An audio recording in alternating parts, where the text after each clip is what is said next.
yahay halka aad naga dhageysanaysaan wali waa idaacadda KZYSLB ee magaalada St Cloud. Nuhuda waxaan jeclahay inaan ku weydiiyo su'aal aad u muhiim ah adiguna arintan marar badan baad ka hadashaa gaar ahaan marka aad dhiirigelinaysid dhalinyarada iyo dadka magaalada oo aad sida adiguba aad sameysay aad leedahay ka qayb qaata gudiyada ama boardiska ee magaalada u adeega inta shaqada mooyee waqtigiina kale volunteer ahaan ugu adeega bulshada. maxaad ka oran leedahay maadaama adiga hadda city council women aad qayb ka tahay magaalada gudigeeda in gudiyada lagu biiro dad aqoon leh ka bixi kara inay ku biiraan oo u shaqeeyaan magaalada si waxna u ogaadaan wixii ka jira magaalada. صح ومهم ويا arrintaasayto aniga waxaan kula talinayaa dadka hadaba way jiraan dad maxay heeday ku jiraan boorarka kala duwan ee city-geena marka qofka first waa inuu isweydiiyaa time noocee abaan leeyahay commitment noocee abaan hayaa maxay heeday maxaan danaynayaa qofka haduu leeyahay business oo kale oo bix mushtari yahay sidaadoo kale waa in uu economic development-ga haday boardkeeda furan tahay oo halka galaa halka markaad galaysid waxay macnaheedu tahay inaad connection iyo samaysanaysid maxay ahaydey sidaad ku heli lahayd connection dadku ma fahansana qaarkood dadko dhan ma dhihi karo muhiimadda ay leedahay qofku inuu connection samaysto ma aha markaas kaliya halka joogo inaan wax ka helo laakiin waxyaabo badan albaabo badan buu qofku ku furi karaa waxyaabo badan oo inaga maqan baan ka ogaan karnaa marka koow qofku inuu leeyahay hamigii uu rabo wixii inuu qabto laba inuu waqtigii hayo saddex inuu u maro jidka wanaagsan ee sidii uu ku buuxsan lahaa oo qofkaas ay ku noqon lahaa boardkaas qofku boardka markuu galana axmedo waa shaqo waa inaad maxay ahaydey ajandihii hore u soo akhrisaa waa in maxay ahaydey macluumaadka waxa laga hadlaya aad ogtahay waa inaad su'aalo qabtaa ama aad su'aal weydiisaa markaad meesha timaado waayo sumcadaadii iyo sharaftaadii ayaa ku baaba'aysa haddii meesha magacaagu yaallo laakiin muuqaalkaagu oolin. Arba inaan ka weydiiyo wax kooban arrimihii doorashooyinka magaalada St Cloud waana jeclaa adiga iyo qaybo kale oo bulshada kamid ah arrimahaas inaan kala hadalno. Dabcan arrimaha doorashooyinka sideedaba elections waxa la yiraahdo way ku cusub tahay ummadda Soomaalida ah mararka qaarkoodna qaabka Mareykanku ay ku qiimeeyaan dadka candidateska ah ee musharaxiinta ah iyo dadka Soomaalida sida ku kala qiimeeyaan aad bay u kala duwan tahay doorashadaas waxaan jeclaa marka dhowr laba su'aal inaan balka weydiiyo dad badan oo ku taageeray baa jira si xamaasad leh ku taageeray dad ka soo horjeesteen way jiraan isfahmi waa ka dhacay arrimihii doorashooyinka hadda ugu dambeeyayna way jiraan maxaad ka oran lahayd adiga kuwii ku doortay iyo ku campaign gareeyay ku taageeray iyo kuwii aanan ku taageerinba waa su'aal da'weyn oo important ah oo muhiim ah anigu hadda waxaan oran lahaa maadaama aan ahay qof mas'uul ah qof leader ah qof maaragtay dadkeedii iyo dadka kaleba ku matalaysa kursigan golaha deegaanka ee St Cloud maadaama aan noqday qof xaqiiqatan jabiyay bridge-kii aynu jabsan weyne muddo dheer waxaan anigu imika oranayaa waxa weeye dadkii ii codeeyay aad baan ugu mahad celinayaa si maaragtay walaaltinimo iyo tixgelin leh dadkii aan ii codaynina ayagana aad baan ugu mahad celinayaa waayo si walaaltinimo iyo tixgelin leh ugu maaragtay mahad celinayaa waxa weeye inaynu dimuqraadiyadda baranno oo maaragtay qofka dee aad una codayn karto haddaadan u codaynaynin aad leedahay ikhtiyaar horta waa wax Soomaalidu ay maaragtay inay fahanto u fiican tahay waxaan dadka kula talin lahaa qofka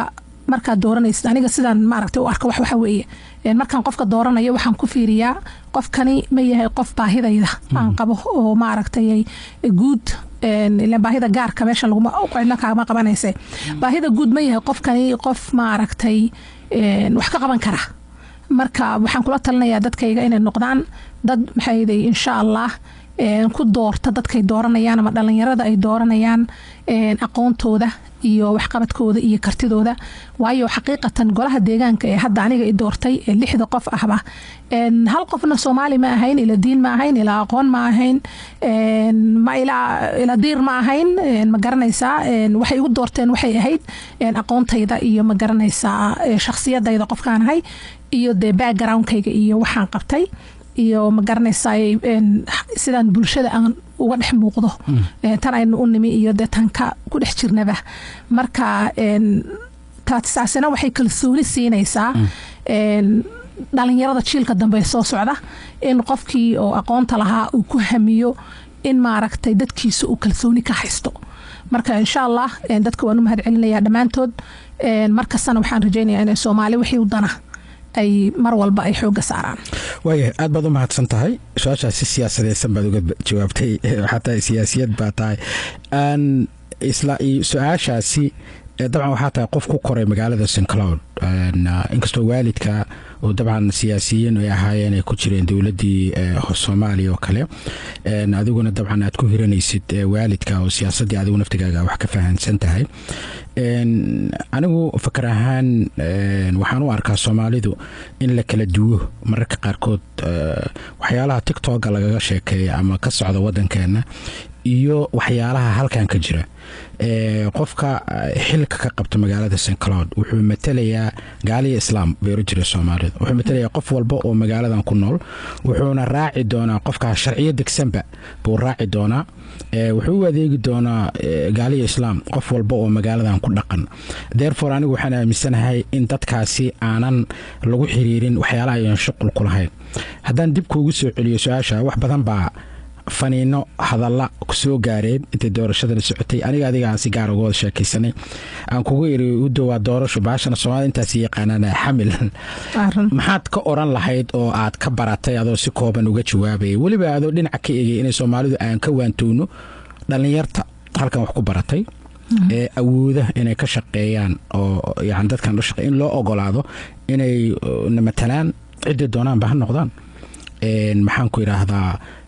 inay noo matalaan noo shaqeeyaan lana taageero oo lagu taageero halkan deemadow iyo la isku taageeraa Soomaalnimo xataa waa ka tagaysaa islaamnimo in lagu taageero qofka aqoontiisa iyo xilqaadkiisa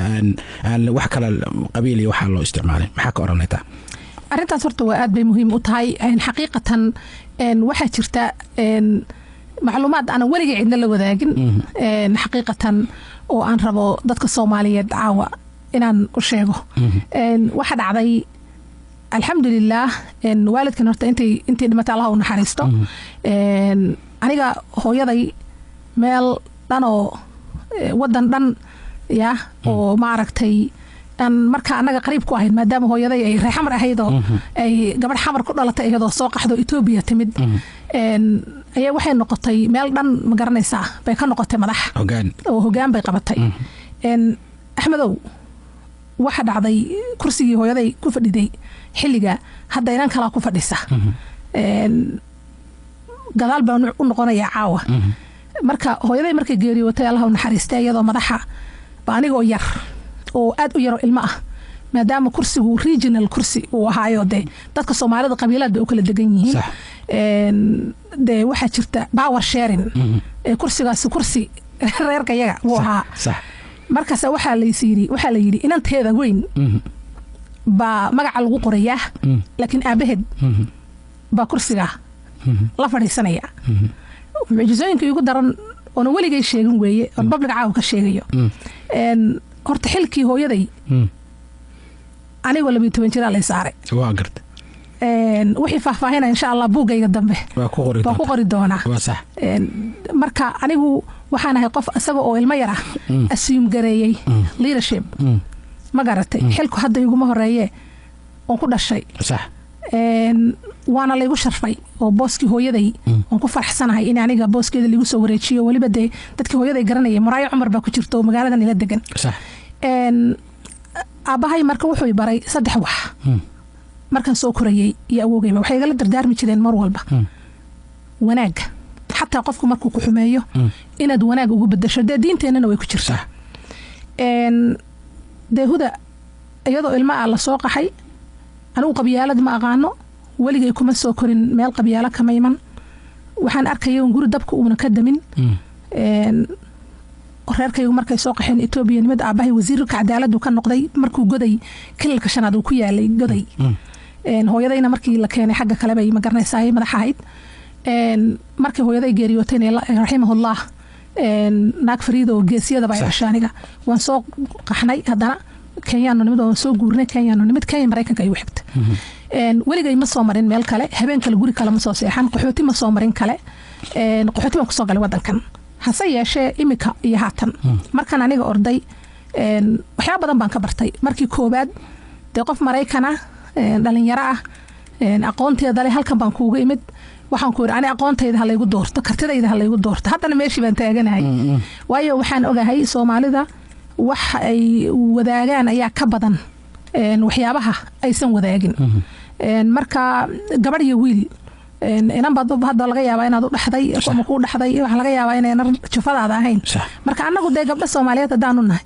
xuduud ma lihin waa sax weey gabdhaan u nahay in lagu xushmeeyo aqoonteena gabdhanimadeena ayaa muhiim marka waxyaabaha aniga kala kulmay doorashadii xaqiiqatan waxay ahaayeen wax wanaagsan dad badan oo Soomaali ah oo sharaf leh oo maxay waaweyn oo magaaladan jooga ba xaqiiqatan i doortay i campaign gareeyay garab ordayay dhiirigelin siinayay garab taagnaa markastana lama helo wanaag صح hadda koor ba friend of mine ba wuxuu igu yiri hadaad rabto in lagu wada jeclaado dhimo ma garat Soomaalidu waxay ku amaanayaan marka dhimato marka walaal doorashaduna waa siyaasadana marmar way guracantaa dad maangaaba jira oo maaragtay xumaanta kaliya ka shaqeeya ayaga oo laga yaabo inay rabaan ilaahay inuu siiyo adoo kala ka dhigo kale Axmed oo kala raba inaan noqdo waa noqon waayay marka waa lagu qashqashaadaya qabyaalad baa lagu isticmaali karaa waxyaabo kala duwan baa lagu isticmaali karaa waayo qofku wuxuu rabay baa tahay uu nama noqon karin ama iska dhaadhiciyo qofku inuu noqon karin aniga habeen St. Cloud meel uga ma bixin hal mar baan aaday Soomaaliya oo research u aaday oo soo booqday reerkayga intii kale iyo 3 sano ku maqnaa University of Notre Dame oo aan ka soo qaatay masterkayga oo noqdo qofkii ugu horeeyay oo Soomaaliya oo jaamacadda taga xilliga marka walaal intaan baan ka maqnaa St. Cloud waligeey meel kale kama aadin inta aan St. Cloud joogana inaan wax taarta mooyaane oo de wax qabta mooyaane waxba anigu St. Cloud ma yeelin marka haata imikii haatana wax weeye dadkii ina doorta iyo kuwa ayna dooranin anigu waxaan rabaa inaan u sinaado maadaama aan ahay gabadh Soomaaliya oo xaqiiqatan joornaalada markay ina qoreen waa sax waxay oranayeen gabadhii ugu horeysay Soomaaliya sax marka magacii Soomaalida iyo muslimkii marka sumadii Soomaaliyeed baan wataa sumadii muslimnimadan wataa Soomaalidana kulligood waa gabadh yaabtigeed way hudo waxaan rabaa inaan ku weydiiyo kulli arinta waxaan aaminsanahay doodo badan inay ka furmaan bulshada oo bal aad looga wada hadlo dadka qaarkood waxyaalo badan bay ku taliyeen xilligii ololaha uu socday boosaska banaana waxay ahaayeen markii ugu dambeysay 3 boos oo la rabay in la buuxiyo 3da boos oo la rabay in la buuxiyana dadkii u tartamay doorashadii koowaad ka soo baxay waxaad aan noqoteen 6 qof 6da marka 3 kamid ah galeysay Soomaalidu waxay ka ahaayeen 2 qof adiga iyo Cumar qof walba wuxuu u codeyn karay mar walba 3 qof markii koowaad iyo markii labaadba aniga labadii marba waa idin codeeyay adiga iyo Cumar maxaa kalifay dadka Soomaalida inay fahmi waayaan in adiga iyo Cumar qofku idin codeyn karaan oo ay doorashadiiba loo bedelay adiga Cumar farq idin dhaxay inay wuxuu tahay adiga maxaad isleedahay iyo Cumar waa idin ka qaldameen marar badan baa bulshada magaalada sidaan xanta ku hayo siyaasiyiin idin dhex fariisatay odayaal idin dhex fariisteen inaa wada shaqeysaan ama wada kambeegraysan maxaa qaldamay horta maadaama Cumar maanta halkan ila fadhiin ma doonayo inaan ka hadlo dhinaciisa wixii qaldamay iyo wixii saxmay waayo walaalkay meeshan ma fadhiyo waana jeclaan lahaa inaad forum intaad noo qabato kan ka duwan maadaama caawa aan ka hadlayo guushaydii iyo ma garanaysaa gobonimadan Soomaali u soo jeediyay waan jeclaan lahaa mid dambe anu naag cabsata ma ahan waan xishoodaa inaad intaad meel isugu keento Soomaali aad tirahdid maxaa khaldamay sidee wax noo mareen waayo 2 sano ka bacdi waa la ordi doonaa soo 2 sano dambe soo socota sideen wax uga bedeli karnaa wixii dhacay ilaan weyn is ognahayo in reer Soomaali baa leena yiraahdaayo magaaladan hadda la is aragiyo waxa weeye doorashadii hadaan wax ka baranin de wax kale inoo hagaagaya mala walaal way su'aasha intaadan ka jawaabin arartaadaas baan ku qancay in dooda halkan aan ku joojino laakiin panel iyo forum oo bulshadana timaada ama aqoonyahanka magaalada culimada ganacsatada waa loo baahan yahay professor cabdima hadda meesha joogaa buugaag baan ka baqayaa inuu ka qoro sida u dhaxeen iyo doorashooyinkii aweylaha boonta in wax laga qoro wax laga barto ummadda halkan wax naga budinta wax walba way qortaa si qofka taariikh ahaan wax looga barto marka arinta halkaasaan rabaa insha Allah inaan ku joojiyo hudo aad baan aniga shakhsi ahaan ugu faraxsanahay inaan noqoto qofkii ugu horeeyay Soomaaliya mar baan ku irbaan u malaynayaa waxaad noqon doontaa qofka ugu horeeya booska fariista waaniga ku tusaale qaadanaya Ilhaan Cumar inaan ahaa qofkii ugu horeeyay Soomaaliya mikrofoonka u dhigay hadda ka bacay inaan mikrofoonka iska joojiyo anigu naftigayga aan tartamaha barra aad baan ku mahad celinayaa sidoo kalena doodii waa la socday bulshada dhaftigeeda ka jiray magaalada mar walba waxaan la anigu dadka idaacad baan hayaa waa idin dhaxeeyaa marka congratulation mar labaad inaad noqotid su'aasheeda ugu dambaysa city council women ama waxaa tahay golaha deegaanka hadda Soomaalida aad noo fadhida ma isleedahay shir gaara oo aad kaga sheekeynaysid cityda iyo magaalada bulshada mararka qaarkood u qabo oo isku xir bulshada iyo magaalada fariinta ugu dambaysa aad u diraysid bulshadana maxay tahay dadka magaalada ku dhaqan oo dhan ee aad ku fahmi karaya dadka horta magaalada ku dhaqan waxaan ka codsanayaa oo codsi ah oo walaaltinimiga ah in ay ogaadaan xaq waxay u leeyihiin iyo waxa xaq looga leeyahay inaynu baranno sharciga waxaan arkay dhalinyaro badan oo igu soo noqonaysa xilligii aan ordayay oo maaragtay intay khaladaad sameeyeen khaladaadkaas oo ay ka joogsan kareen haddana ku keenay inay sharcigoodii waayaan ama sharcigoodii uu delay ku dhaco uu habsaamo domestic violence-ga ka mid ah way iimaan jireen way ii sheegi jireen marka dadkayga waxaan ka codsanayaa horta right-kooda inay ogaadaan iyo xaqa looga leeyahay iyo sharciga wadankan inaan baranno maadaama aan nahay muwaadiniin Mareykan ah labo in maaragtay meeshan temporary kuma joogno ma aha meel aan rabno inaan meel kale uga sii gudubne aan fahanno meeshan inay tahay meeshii aynu maaragtay meeshad ku qabaysato waa lagu qalajistaa baa la yiraahday meeshan aynu deegaan ahaan ka faa'iideysano macluumaadkaanu 3 sano u dagaalamaynay lacagtii 30 iyo maaragtay 7,000 ahayd 32,000 ahayd state ku ansixiyay iyo 5,000 ka imaanaysa HR-ka dadku inay ka faa'iideystaan oo guryihii ay ku iibsadaan waxaan sanadkan ku faraxsanahay Axmedow 30 qoys oo Soomaali ah inaan guryo u iibinay waxyaabaha huda qabato oo aan ku leeyahay sumcadda iyo sharafta waxaa ka mid ah in aan hoggaan ka u hayo dadkii macluumaad ka fuliyay oo Soomaalidaas guryaha maaragtay la iibiyay lacagtaana aanu state-ka iyo maaragtay advocacy badan oo sameeyay ku keenay St Cloud anigu lacagta ma ansixinin laakiin waxaan u fududeeyay dadka inay helaan access to information and resources marka waxaan dadkayga kula talinayaa miiskii hadda waan fadhiyaa goobtii yaan lidinka weynin dadkeena haddaanu nahay waxaan jecelnahay inaan qofka niyad jabino niraahno waxba qaban maayo qofkani ma garanaysaa waxba ma ansixin karo qofkani waxba ma ansixin karo laakiin waxaan wax u ansixin karaa dad kasta ama shakhsi kasta oo macluumaad noola yimaada sitigu ay qaban karto golaha deegaanku wuxuu ansixin karaa isaga oo sida anigaba la ii doorto kale ana waxaan u dooran karnaa ama u ansixin karnaa macluumaadka faa'iidada ugu jirta sitiga sax marka inaanu anagu dadku waxaanu nahay judges oo kala ah favoritism anigu ma aqaano ma aqaano qofkii macluumaad halka la yimaada macluumaadkaas wax ku soo kordhinaya bulshada St Cloud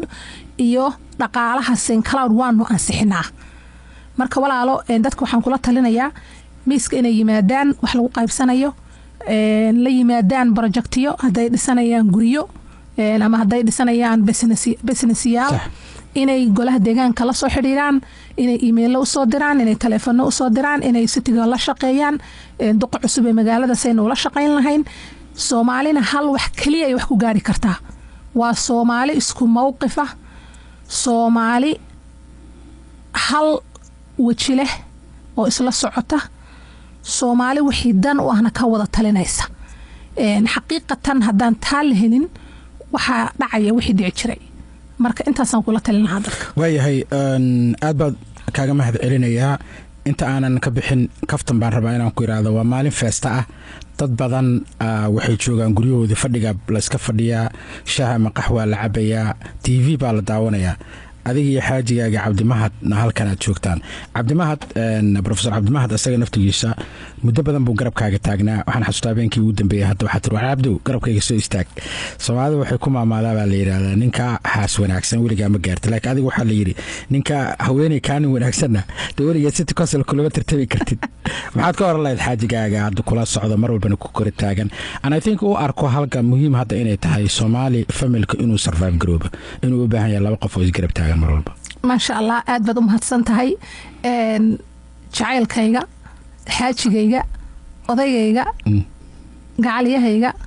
ima afgaranaya moogta soo waray xamare sax weey marka waxa ku aba macaano midahdo dhaabo xaqiiqatan kabtanka markaan ka joojiyo aan su'aashaada ka jawaabo aad baad horto mahadsantahay walaal macaan inaad ma aragta kalsoonidaas nasiisid oo ah inaad yani noo aragto dad kabal wanaagsan ama qoys wanaagsan oo dadkooda mar walba yani de u taagan wax u qabta Cabdimahad wuxuu yahay garab waa kalsooni qofka igu horeeyo aabahay markaan ka reebo xaqiiqatan kalsooni isiya weeye aabahay markasta wuxuu dhihi jiray hudaa isku kalsoonow yani waxaad moodaa booskiisii inuu ii taagan yahay maanta waligayna wax maaragtay waxa la gacmo wada jir bay wax ku gooyaan aniga waxaan xasuustaa markii hore orod markaan orday aniga iskama ordin markaan tartamay iskama tartamin waxaan ahay shakhsi mar walba jecel aniga diyaar ma ahay waqtigana sax ma yahay qoyskayga muxuu gaarsiin karaa tartankayga wuxuu ahaa wax aan ka soo baaraan degnay qofkii dad shakhsiyaadkii igu dhaliyay inaan ordo 3 sano la soo dhaafay riixayay inaan ordo dad badan oo magaaladan ka taliya qaarkood waaweyn bay ahaayeen laakiin markaan koolkooda aan saray ama aan ka jawaabay ama aan ogolaaday inaan magacayga maaragtay aan ku qoro warqada oo inaan tartamayo musharaxan aan damcay inaan u istaago ninkayga weydiiyay isaga kala tashaday wuxuuna igu yiri 100% waad ordaysaa because waad u qalantaa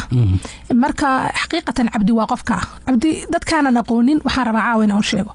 waa run waa Christmas weeye dadkaynu ajnabigeenu ku dhex jirno guryahoodii iyo dadkoodii bay ku dhex jiraan annaguna waxaan door bidnay inaan bulshadeena la hadalno oo nimaano oo ma aragtay macluumaadka aan qaban doonana kala u sheegno ayaguna ay maartay si kalsooni noogu qabaan ay maartay soo reach out garayaan laakiin Cabdimahad hadaan wax yar ka sheego Axmedow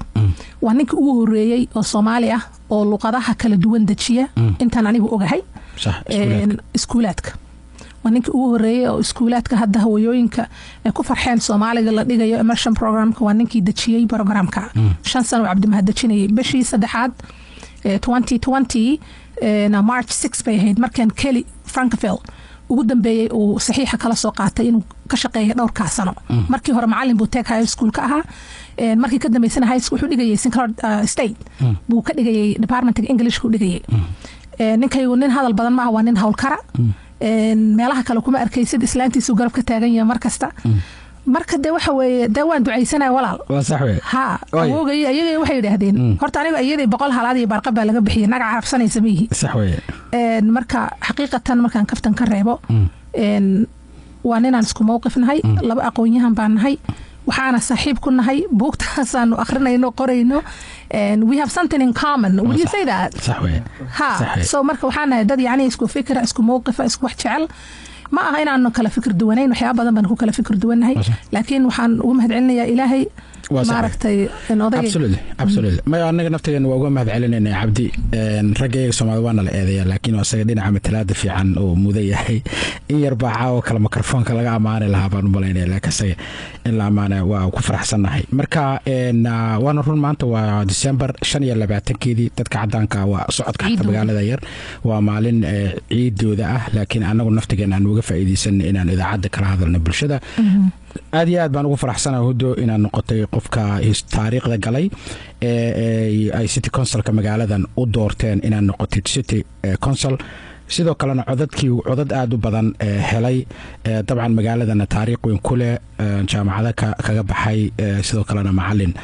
Sinclair Technical Community College ka noqday mar kale waxaan ku leenahay dhamaanteen congratulations shaqada lagu idmadayna ilaahay ha ku fideeyo Cabdimahad asagana waa u mahad celinaa intaas ayaan ku gabagabeynaa barnaamijka caawa intaan ku kulmi doono barnaamij ku xiga anigu Axmed Laariya Hudo iyo Cabdimahad idin sidaas iyo السلام عليكم وعليكم السلام ورحمة الله وتعالى وبركاته. مركز كلنا إن شاء الله وان كسو هادلي دونا هالكن وما سنتين